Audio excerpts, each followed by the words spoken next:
Takto vyzerá fľaša vášho obľúbeného nápoja predtým, než sa stane fľašou. Volá sa to predlísok. Aby však výrobcovia mohli takýto predlísok získať, musia buď vyrobiť ho z panenského plastu, alebo použiť recyklovaný materiál. Asi viete, že možnosť B je omnoho šetrnejšia k planéte. Aj na Slovensku, rovnako ako v mnohých iných krajinách Európy, sa vďaka systému zálohovania výrazne zlepšila úroveň recyklácie nápojových obalov.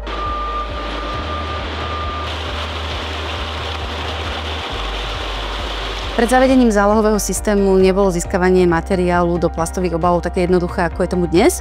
Bolo to primárne z dôvodu, že sme nemali k dispozícii dostatok kvalitného materiálu v takej kvalite, ako by sme ho potrebovali.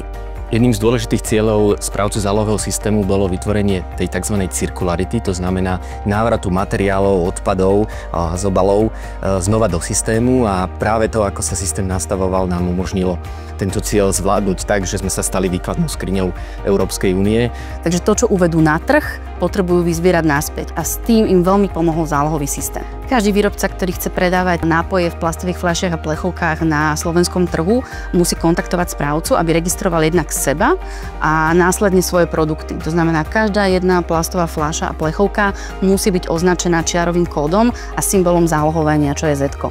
Pri nákupe každého nápoja platíme záloh vo výške 15 centov. Aby sme ho mohli získať naspäť, fľaše a plechovky nosíme do zálohomatu. Zálohomat alebo zamestnanec s ručným skenerom nám potom vydá takýto bloček. Jeho preukázaním na pokladni získate záloh späť, či už v podobe hotovosti, alebo na nákup čohokoľvek v obchode, v ktorom sme zálohované obaly vrátili.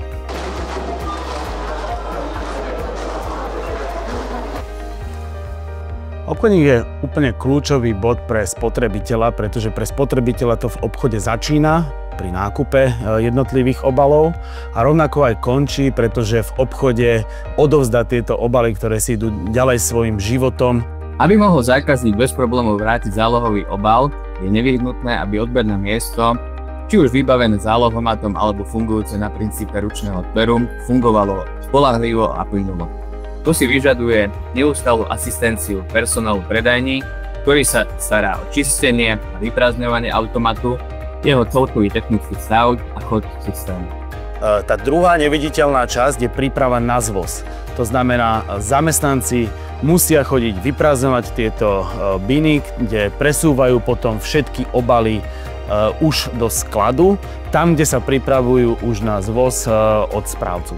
Ručný zber je veľmi dôležitou súčasťou celého systému, pretože umožňuje zbierať obaly aj v lokalitách, kde žije veľmi málo ľudí, respektíve ich navštevujú ľudia nárazovo, ak ide o nejaké turistické lokality.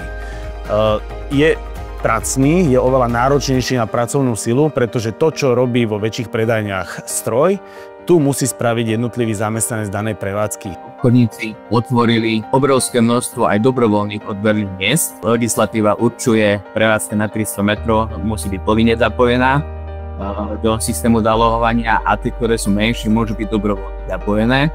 A to je aj odpoveď na to, že či je systém funkčný. Toto je veľmi dôležité aj z hľadiska efektivity fungovania celého systému. Zamysleli ste sa niekedy nad tým, ako sa doslova miliardy fľaš a plechoviek dostanú zo zálohomatov po celom Slovensku ku svojej reinkarnácii? Lebo riaditeľ logistiky sa nad tým zamýšľa dennodenne.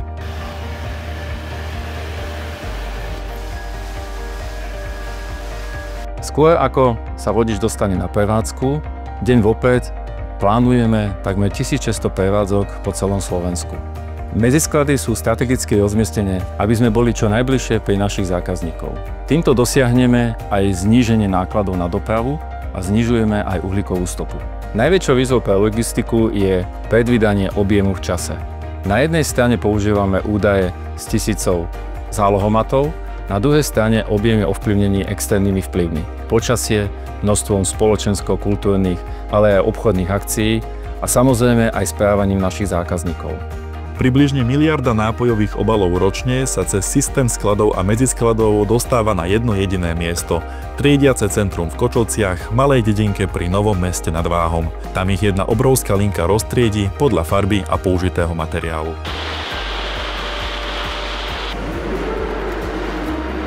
Medzisklady tvoria významnú súčasť zálohového systému, Pri dodaní materiálu z odberných miest sa materiál ščítava, petové fľaše sa lisujú do formy balíkov, plechovky alebo kovové obaly sa presýpajú do veľkobjemových vakov, tzv. Big bagov, a následne sa tieto vaky prevážajú do triediaceho centra na ďalšie spracovanie. U samotných PET obalov dochádza k jeho triedeniu na farebné prúdy, kde materiál delíme na číry, modrý, zelený, svetlý mix a tmavý mix. U samotných kovových obalov oddelujeme železné plechovky od hliníkových a tieto plechovky sa následne lisujú do balíkov. Aj napriek tomu, že triediaca linka je plne automatizovaná, ľudský faktor je nepostradateľný. Dochádza k sypaniu materiálu do linky, nakladaniu materiálu do linky, samotné váženie, triedenie, ščítanie a taktiež údržba, ktoré nám zabezpečuje bezproblémový a efektívny chod linky. Roztriedené fľaše a plechovky u nás lisujeme do balíkov, ktoré putujú k recyklátorom na ďalšie spracovanie. Fľaše tam rozomelo na plastové vločky podľa farby a aj kvality materiálu. A práve z týchto vločiek sa neskôr vyrába tento dobre známy predlisok, prvý krok k novej fľaši. V prvom kole my tie fľaše posekáme, postriháme, opereme, oddelíme uzáver a etiketu, pretože tieto materiály nie sú PETom, a teda nie sú žiaduce v recyklácii. Následne drvením rozomelieme fľašu na tzv. PET vločku do približnej veľkosti 1 cm. Z PETovej vločky sa stáva PETová gulička s vlastnosťami, ktoré sú veľmi blízke vlastnostiam primárneho panenského materiálu. A takýto materiál už je vhodný na výrobu novej fľaše, novej preformy. Jednoznačne recyklácii plastov napomáha zálohový systém na PET fľaše. Recyklátor si totižto kupuje oveľa čistejší materiál na vstupe v porovnaní s predchádzajúcim zberom cez žlté kontajnery.